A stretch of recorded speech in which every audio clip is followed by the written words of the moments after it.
आजचा दिवस ऐतिहासिक आहे। महाराष्ट्राचे मुख्यमंत्री शपथ घेणारे देवेंद्र फडणवीस शपथ घेतील, पण त्यासोबतच उपमुख्यमंत्री म्हणून एकनाथ शिंदे आणि अजितदादा देखील शपथ घेणार आहेत। एकनाथ शिंदे यांच्यासोबत बऱ्याच नेत्यांची काल रात्री वर्षा बंगल्यावर बैठक झाली आहे। शंभूराजे देसाई आपल्यासोबत आपण याची थेट बातचीत करणार आहोत। तयार झालेत एकनाथ शिंदे आता उपमुख्यमंत्री पदाची शपथ घ्यायला?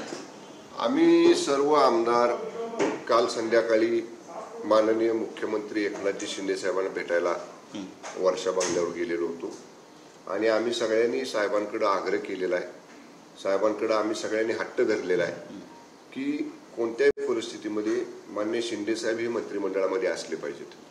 आणि आमच्या सगळ्यांच्या भावना, सर्व माजी मंत्र्यांच्या, नवीन निवडून आलेल्या आमदारांच्या सगळ्यांचं हे एकमत झालं की कुठल्याही परिस्थितीमध्ये माननीय शिंदे साहेब मंत्रिमंडळामध्ये असले पाहिजेत। साहेबांनी आमचं सगळ्यांचं ऐकून घेतलं आणि तुमच्या भावना माझ्यापर्यंत पोहोचल्यात एवढंच बोलले।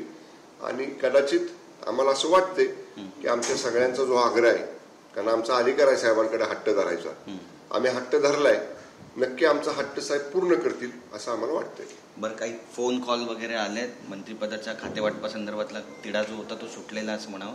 शिवसेनेच्या बाबतीत जर म्हणाल तर 23 तारखेला निकाल लागले, 24 तारखेला आमची पक्षाच्या नवनिर्वाचित आमदारांची बैठक झाली आणि 24च्या बैठकीमध्ये आम्ही एक ओळीचा ठराव सर्व आमदारांनी केलेला आहे की आमचे नेते म्हणून आम्ही माननीय मुख्य नेते एकनाथजी शिंदे साहेबांची निवड केलेली आहे आणि पक्षातले सर्व अधिकार, कुणाला आमदार, कुणाला मंत्री करायचं, कुणाला नाही करायचं, पक्षातले सगळे अधिकार एका ओळीच्या ठरावाने आम्ही माननीय एकनाथजी शिंदे साहेबांना दिलेले आहेत।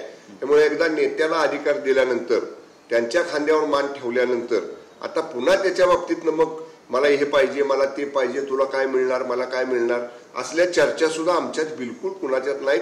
साहेब जो निर्णय घेतील माननीय शिंदे साहेब, तो आमच्या सगळ्या आमदारांना मान्य असेल।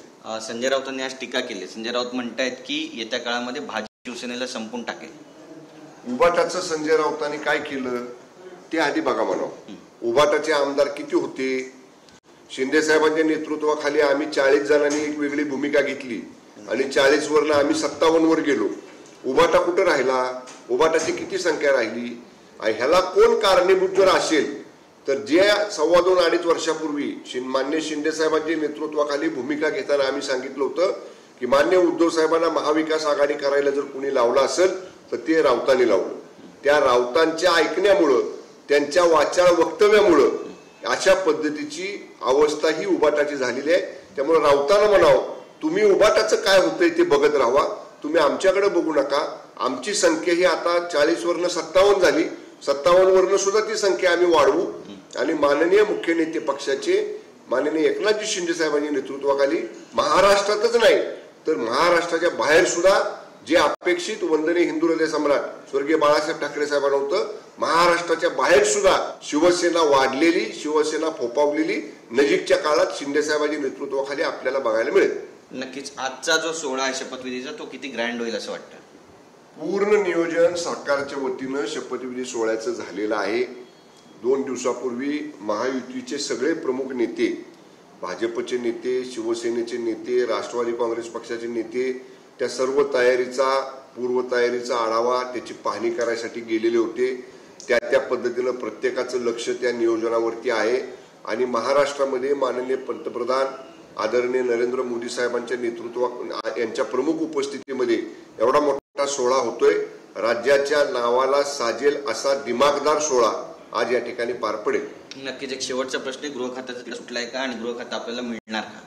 या बाबतीत मी मगाशी देखील सांगितलं, कुणाला कुठलं खातं मिळणार, कोण मंत्री होणार का नाही होणार, या बाबतीत शिवसेनेतले निर्णय घेण्याचे सगळे अधिकार माननीय मुख्यमंत्री एकनाथजी शिंदे साहेबांना, मुख्य नेते माननीय एकनाथजी शिंदे साहेबांना आम्ही दिलेले आहेत। त्यामुळे या बाबतीत माननीय शिंदे साहेब जो निर्णय घेतील तो आम्हाला सगळ्यांना मान्य असेल। धन्यवाद आमच्याशी बातचीत केल्याबद्दल। कॅमेरा पर्सन अमित शिवनसह गिरीश गायकवाड, TV9 मराठी, मुंबई।